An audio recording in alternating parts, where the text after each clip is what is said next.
Izanagi here. So today I wanted to do a video on Borderlands 4, which I have been playing for the last couple of days.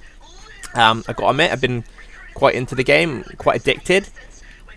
It's the good old Borderlands gameplay loop. You know, you're running, gunning, shooting stuff, and getting new cool guns. It's just been really fun. So, let's start off. I'm about, I would say, 20-ish hours through my playthrough. I believe I'm probably getting close to halfway through like the campaign itself.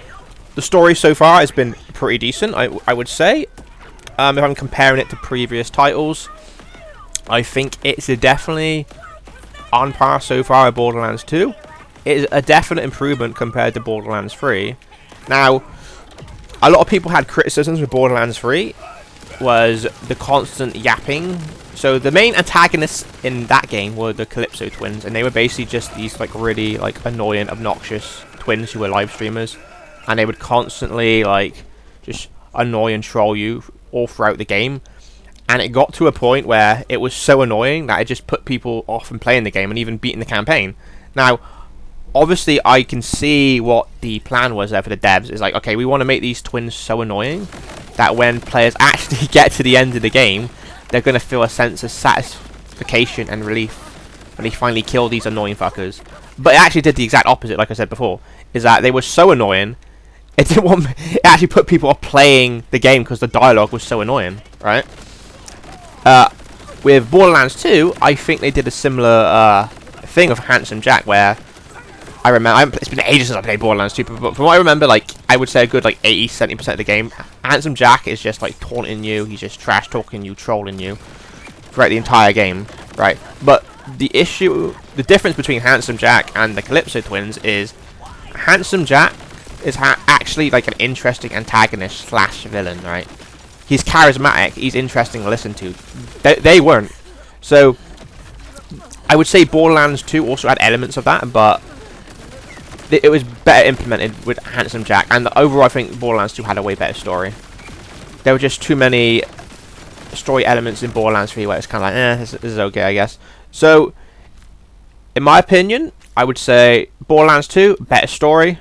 Borderlands 3, obviously better gameplay, because it's just a newer title, so it's naturally going to have better guns, better gameplay. Although I would say, even though Borderlands 2 is, like, what, now, like, almost 13 years old, the gameplay still holds up. Like, it's still pretty fun to play, not gonna lie. And then the OG Borderlands, which I played, like, when did the OG Borderlands come out? Shit, like 2009, 2010. I don't even remember if that game had a story. It could be like because it's so long ago since I played the game, or it could be generally it didn't have a story, because I don't remember anything of the story in Borderlands, the OG Borderlands. Just shooting a lot of shit and getting cool guns. They really improved the franchise with 2. So yeah. Ooh. Just drinking some coffee. It's early in the morning and I need caffeine to fuel me up. Anyways, yeah. So fun gameplay loop. If you played previous Borderlands, is all there. You know, you're gonna get cool loot, better guns. It's just, the gameplay loop is just very satisfying and addicting. That's what I love about the games. So for me, obviously Borderlands isn't like an RPG, right? It's not a story heavy game or narrative driven game, so the story always comes second to the gameplay, but it's always nice to have a good, interesting story for the campaign, because, you know, that's the main thing you can be playing first of all. Now, what differentiates Borderlands 4 from previous titles is it's got a fresh coat of paint in terms of the open world. Now, a lot of games do slap on open world as kind of like a gimmick, because, you know, open world games, there was a time period where open world games were super popular and everyone was trying to copy like the genre. I would still say open world games are popular today, but there are some games that do the open world genre good and some that aren't. I'm thinking of Dynasty Warriors 9. That was a, you know, existing franchise that tried to adopt the open world formula, and it did not work. Like, that game flopped on its face. It was probably the worst Dynasty Warriors game I played. I know, getting a bit off topic here on a tangent, but just using an example of like another game that used the open world formula, it didn't really work. So for the open world, you're going to find stuff like collectibles. There's going to be unique world bosses you can fight to kill for loot. Now, they need to patch this. There is at the moment a bug where if sometimes you'll be fighting a world boss and all of a sudden they just disappear. They vanish out of nowhere, and that is very odd. Hopefully they patch that. Now, I think there was a patch recently, and it hasn't happened since that patch, so maybe they have fixed it altogether. But that was something I was definitely noticing when I was running around trying to fight the world bosses during solo play and like cooperative play with a mate. Like, we'd be killing a world boss, and then all of a sudden they would just disappear, which is obviously really frustrating. So collectibles, world bosses, different locations to explore, side quests everywhere. There's a lot to do, to the point where like I probably spent like 5 hours doing like side content and completely forgot about the main campaign, which is fun, which I enjoy. You know, open world's fun. Okay, so overall, what do I think? Borderlands 4 is a great game, but it is otherwise ruined by, you know, terrible performance issues, hence all the negative reviews it's gotten off Steam. For me personally, the game runs decently. I'm not gonna lie, I do get stutters and chugs every now and then. Also, I am running on a 4080 Super and a Ryzen 7 7800X 3D. I believe that's the CPU. So my system is fairly high end. So if I'm getting stutters and like all this, I can only imagine what people on like more mid-range or lower end hardware are feeling performance-wise. Now, just a side note, Randy Pritchard, aka the CEO of Gearbox, I'm gonna be honest with you, he is a PR nightmare. There needs to be someone there. I don't know, it could be like, you know, like a fellow work colleague, it could be, I don't know, one of the investors. They just need to like grab like the phone off him and just lock him away off Twitter, because he is terrible. Every one of his responses is it's so bad. It's like, oh well, you know, Borderlands 4 is a premium game and you need premium hardware to run it, so you know, if you don't, then tough shit, I guess, boyo. Boyo.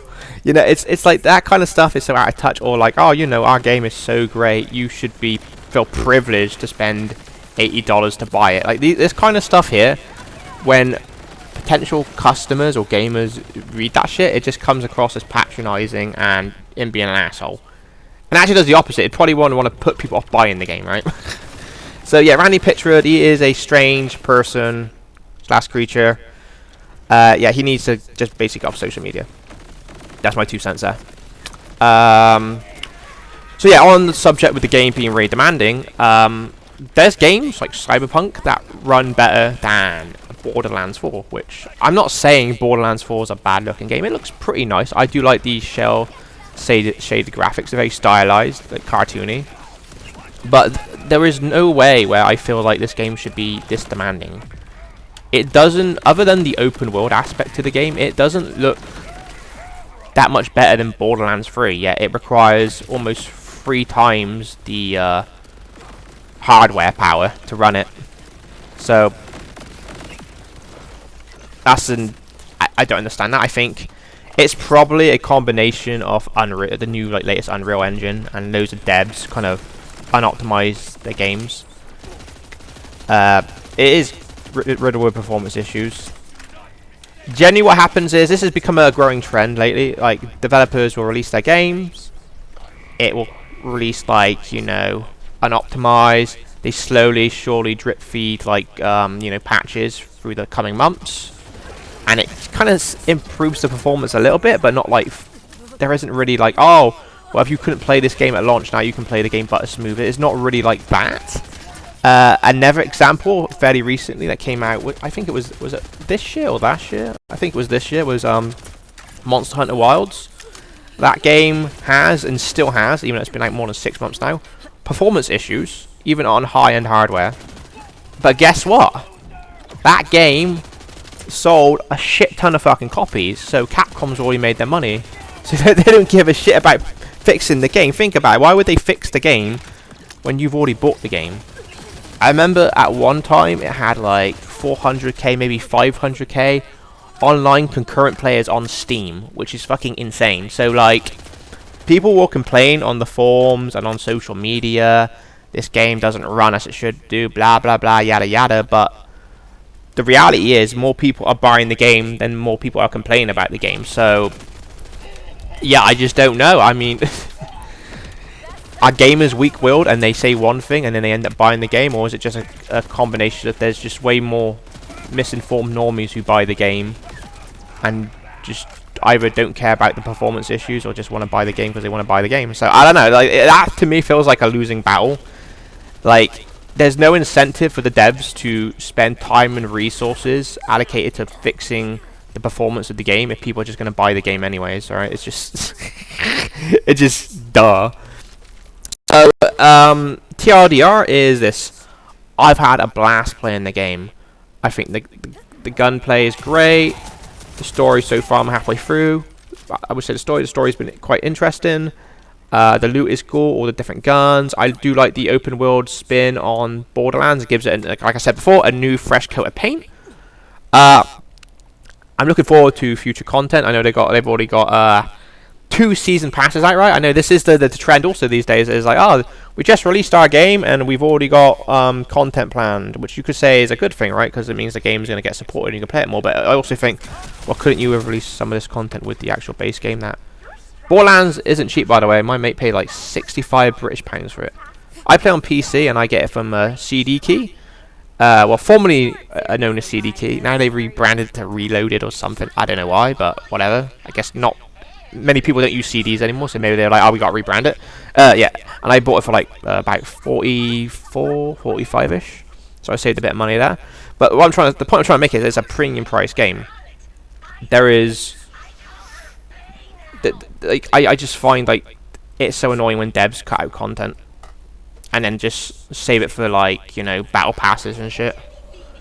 So yeah, the game is riddled with performance issues. I hope the devs can slowly fix this over time with, you know, performance patches. But that remains to be seen. Like I said, I gave an example earlier of Monster Hunter Worlds. Is it Worlds or Wilds? No, it's Monster Hunter Wilds, isn't it? Okay, yeah, Monster Hunter Wilds. I don't know why I said Worlds. Worlds is the old one. But I use that as an example. That game hasn't really been improved greatly in terms of performance. Hell, even Dragon's Dogma 2. That game's been out over a year. But anyways. Oh yes, and I also forgot to mention, it's not just PC players that are having issues, it's also console players as well. Where the FOV... I have a mate, he plays on Xbox, and he was saying he's quite, and look, my mate is like really normy. He's not a technical person at all. He doesn't know anything about resolution or frame rates. He's as normy as you can get. Sorry, Ollie. Just saying how it is. Oh, I went and doxed him. Nah, it's his first name. He'll be right. But anyway, even he noticed the FOV slider. He was like, "Damn, man, I'm like, why is the HUD so zoomed in?" And I remember we were like going to like a base, gunning down some like goons, and he was like, "God damn, my frame rate is like going down the toilet. It's like, oh, my screen's almost frozen, and I feel like my console's about to crash." So like, if he can notice these performance issues, then I can guarantee most people are going to notice the performance issues. So that's what I'd be there, is like, give console players an FOV slider. And my assumption would be the reason why the FOV slider is so zoomed in is because the game can barely run at all, and so, like, you know, the less things the game has to process on the screen, the less demanding it is. So probably the FOV slider on console is probably related to the actual you know, performance of the game itself, right?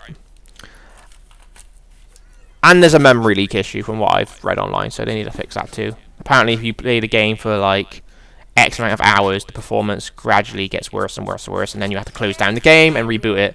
Kind of reminds me of freaking playing Fallout 3 or Fallout New Vegas back on the PS3, where it's like, oh, if your save file got too big, oh, and Skyrim included, if your save file got too big, then the game would just gradually get worse and worse to run and play.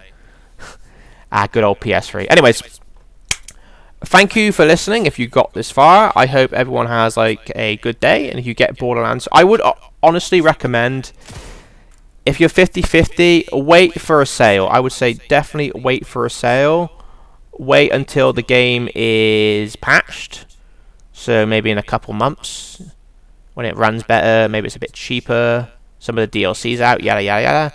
But for now, overall, I personally enjoyed the game, but keep in mind, the game is very demanding. It's kind of optimized at the moment, and yeah. So that's all I really got to say.